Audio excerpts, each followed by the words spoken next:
this is on. Guys, I want to make a less edited video because it's been a minute since I put up videos. I write a script for a video which I kind of make it into a blog. That's what I want to do. And I'm finding it's taking quite a bit of time right now just because I have other things going on at the same time. So I got inspired to do a impromptu video. I'm going to try to make it as unedited as possible and within a short amount of time because my iPad can only handle that. So, and also, you know, with anyone with the ADHD, I know you can't handle it either. I want to talk about a general overview of the way people try to lose weight. It's a topic that's covered quite a lot, and many trends come out. Many people have their dogma, they have their own paradigms, and a lot of things work, at least for short term, and myself included. I've been there, done that with a few things, and I'm in the middle of working on a presentation. I don't have the exact title for it, but it's going to be something in the lines of calorie restriction versus calorie expenditure or working out. Which is best at losing weight? Of course, if you have any logic, you would know burning calories tend to be a better way of having sustainable weight loss or fat loss. In the scheme of things, in real life, meaning, it's hard for a lot of people, especially for people who don't like to work out. Even more so for people who do like to work out, but their concept of working out is pretty lazy. So I wanted to kind of touch on that in this presentation that I'm doing, and I thought I'd just kind of talk about it loosely from the top of my head, from what I know. My pseudonym is fitnessdavid. Well, actually my YouTube channel is fitnessdavid. I've been, in the fitness industry for well over 20 years and been and done a lot of things and have a lot of knowledge. I have a degree in exercise science. I have some education in nutrition and dietetics, and I have a marketing diploma. I'm a massage therapist, and I've done sports ranging from competitive diving, swimming, gymnastics, natural bodybuilding. So I've touched the gamut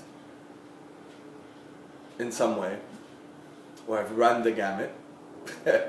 So at this stage in my fitness journey, this is why the video is kind of self-motivated. That's why I kind of felt inspired. If I'm feeling as inspired as I think some of you may be, then this would be a good video for you to watch.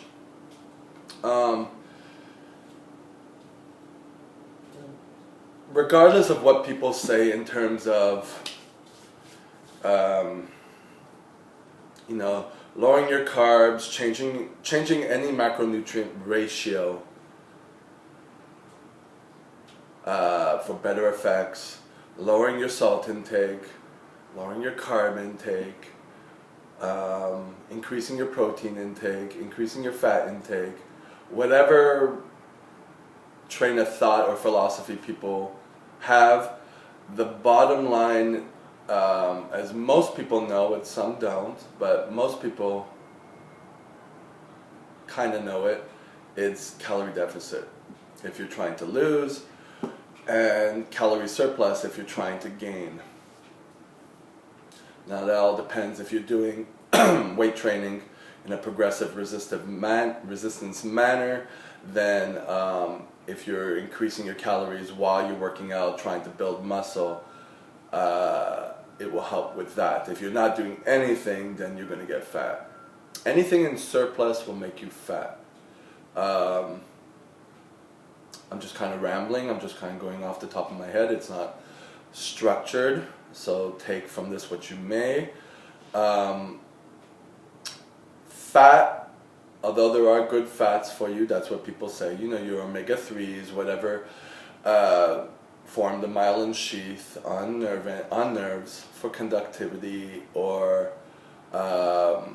changing the ratio of your blood lipid profile to have more high density lipoproteins as opposed to low density lipoproteins, you know, dealing with your cholesterol levels, all that for health purposes. Let's say it's very important. However, fat is very metabolically inactive, so if you're having a high fat diet while you're trying to lose body weight or body fat, it's going to be more difficult to do so, because it's easy to go past your calorie requirements for your resting metabolism, your resting metabolic rate. It's easy to get past that and prevent yourself from losing. Also, fat takes up less volume in your stomach, so the feeling of being full and satiated is diminished. Though there are other mechanisms that kind of make you feel satiated either without feeling like full. So take from this what you will. I'm just kind of sending things out there, and maybe by this video you'll come to some sort of enlightenment. How are we for time? 7 minutes. You'll come to some sort of enlightenment as to what will work for you. And of course, what will work for you is something that you love to do, that isn't hurting you, and you're able to sustain it. Some people sustain low-calorie diets for a long time. You have to be mentally strong for that. People who do bodybuilding competitions and are on strict hypo, meaning low-calorie diets, it takes willpower. You know, the thing with the willpower, if you're thinking psychologically, you can't willpower your way into everything. Sometimes you have to love what you're doing, you have to love the process, and it makes it easier to do, for the most part. There are the exceptional few who can willpower their way through everything.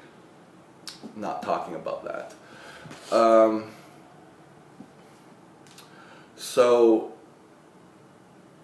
if you decide to make the decision that you want to start losing body fat or body weight, you need to take a long-term sustainable approach to that, because eventually if you go really fast losing weight, you're going to gain it fast, and then eventually it's going to be the zigzag yo-yo dieting way of doing it, and each time you attempt it again, you'll be a little bit heavier. Take the TV show The Biggest Loser.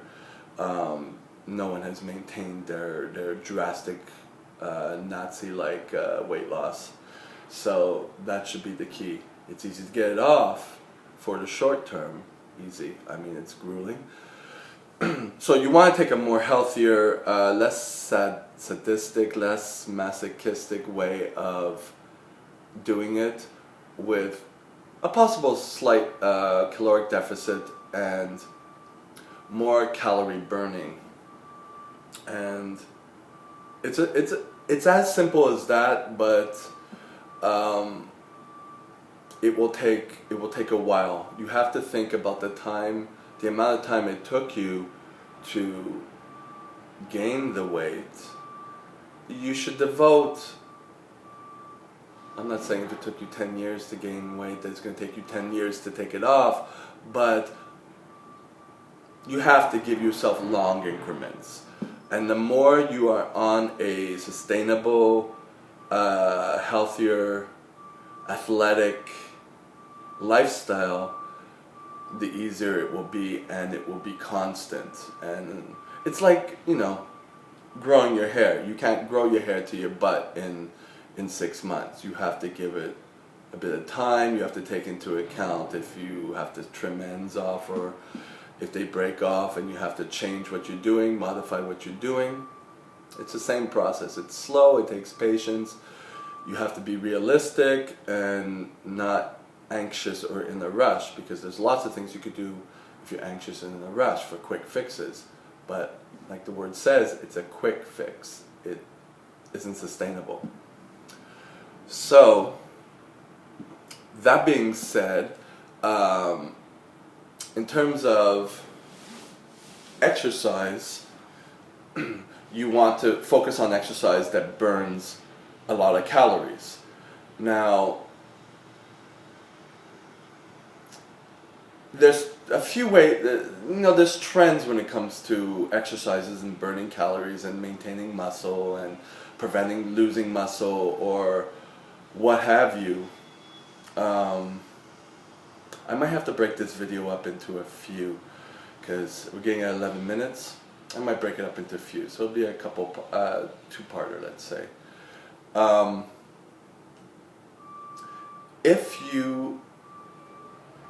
Let's say you focus on weight training, resistance training, as your means to be in a caloric deficit, as a means to lose weight.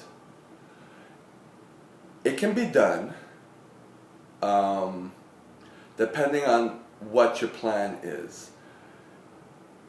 The more intense the weight training is, where you are breaking down muscle, and when you break down muscle, it takes, and let's say up to 72 hours, 3 days for a muscle to fully recuperate, depending on the intensity of the workout you were doing. And the intensity doesn't mean if you're sweating or whatever. It means if you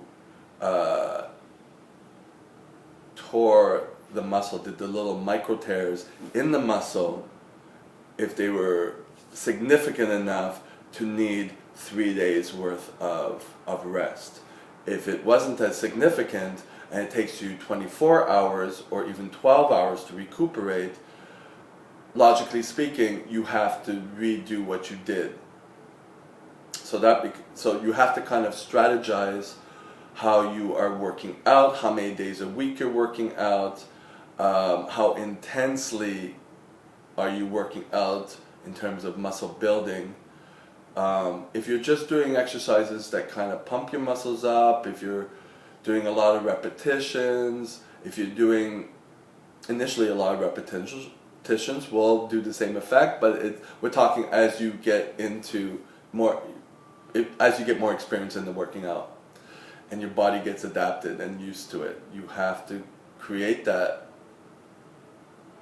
shock where there's a recuperation, and that's where your metabolism speeds up and needs more calories to recuperate. Now the thing with that is